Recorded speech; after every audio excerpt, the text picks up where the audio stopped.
Hey everybody, this is going to be a Should You Read, which is a spoiler-free review that I do for books, a little more in-depth for people that don't just want to hear what the back cover is. So the book we're going to be reviewing on this Should You Read is Empire of Silence by Christopher Ruocchio. I'm hoping I'm saying his name right. Seems like a very good author. I was really excited to read this book. Kayla from Crack Into a Good Book, I will put her link down in the description. She recommended this to me. I believe she's already read the second one as well, which I've bought on Audible, and I've just waiting on it to get here in the mail.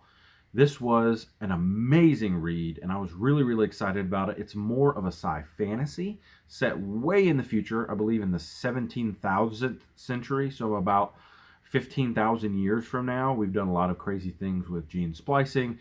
The AI have already come up and had their revolution, and we knocked that down and then created a church called the Chandri, which then they in turn are very much against technology. The only technology we can use is stuff that is human guided, no AI whatsoever. And if you go against that, that involves heavy inquisition.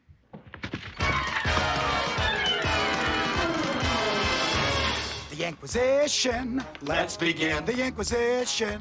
Look out, Sam. Now, in my Goodreads review, I talked about how this was written as like science fiction written by Shakespeare. And it really felt like just beautiful wordsmithing here. The way that the author crafted everything in here, it's like the young man was a theater major and was just super crazy dramatic. So everything he did was very dramatic. And one of his teachers even says, you act like someone involved in a giant tragedy. And I think he called it from like the olden days or Victorian or something like that. But really hearken to the idea that, dude, you're just really dramatic. So the young man we follow, his name is Hadrian Marlowe. He is the oldest son of a minor lord, but a very rich minor lord.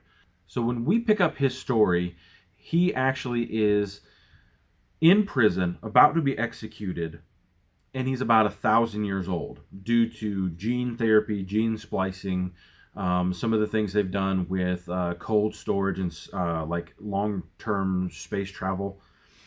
And so, you know, technically he's not 1,000 years old. He's part of the time he's been in cryo sleep, but he should live, if he was earthbound or planet-bound, for about 600 years on all the things they did to his genes and stuff like that. They actually brew him in a vat because they, you know, crafted him. You know, it's very expensive to make children of nobles and lords because they do so much. And he even talks about how like normal people who are born the normal way are really just, they live their normal 60, 70 years. And, you know, he looked down on them because they did not have the lifespan that he had and cannot learn the things he could. And really see the difference between the nobility and the normal people. And then when he goes through some of his struggles and he gets put in the role of a normal person, he really understands people a lot more. Really gives this rich lord the down-to-earth moments that he needed. So as I said earlier, we pick up Hadrian Marlowe when he's about 1,000 years old, in prison, about to get executed, and he's writing down his story. He's writing down his story on why he blew up a sun and killed a whole entire planet and the emperor of the Imperium. Really his relationship where he destroys an entire alien race. And in the first book, we don't get to a lot of that. It's supposed to be a 4-book series. But in the first book, we get a great picture of his early life. What set him along this path, what threads he started pulling to get to this place. As a noble, he wasn't a soldier, but he fought in the war. We hear a lot of mention to people he then learned more about in the war. And it was really exciting to read this because there's so many quotable moments. I'll read a couple of them here for you. I underlined this one part. This is where he talks about all the names he's been given over his long lifespan. During the war, I was Hadrian Half-Mortal and Hadrian the Deathless. After the war, I was the Sun-Eater. To the poor people of Borisivo, I was a Myrmidon called Had. To the Jadians, I was Alnebrosus. To the Cielsen, I was Omnibilu, and worse things besides. I've been many things, a soldier, servant, captain, captive, sorcerer, scholar, and little more than a slave. But before any of these, I was a son. That's kind of how you get into his story, which was really cool. Let me go to another one here. We are blind to believe ourselves immortal until we die. And then we've got a wise man once told me that flesh was the cheapest resource in the human universe, and that life spins more easily than gold. I laughed when I heard that, and I denied him. I was a fool to do so. Here's another one. I already hated him, but hatred is something pure, like a fire in the belly. Resentment, though, sat in me like a cancer. I did not want what was his. I rather resented that he had taken something that I implicitly understood was mine. So you can see he's very dramatic. He's very, you imagine like an actor, a stage actor, and I'm really excited to see him go through early life here. He's about 17 when I'm reading these quotes, and then he goes through some nonsense and really is just taken down a peg. I mean, he still thinks he's, the bee's knees, but, you kind of grow to love him more. He's one of those like, am I really going to like this character? And then as you see him struggle, you really grow to love him, and you grow to love the experience that he's been through. So as I really don't want to go into spoilers in this one, I want to do a spoiler-filled review a little bit later. So Hadrian is born in a vat, like we talked about.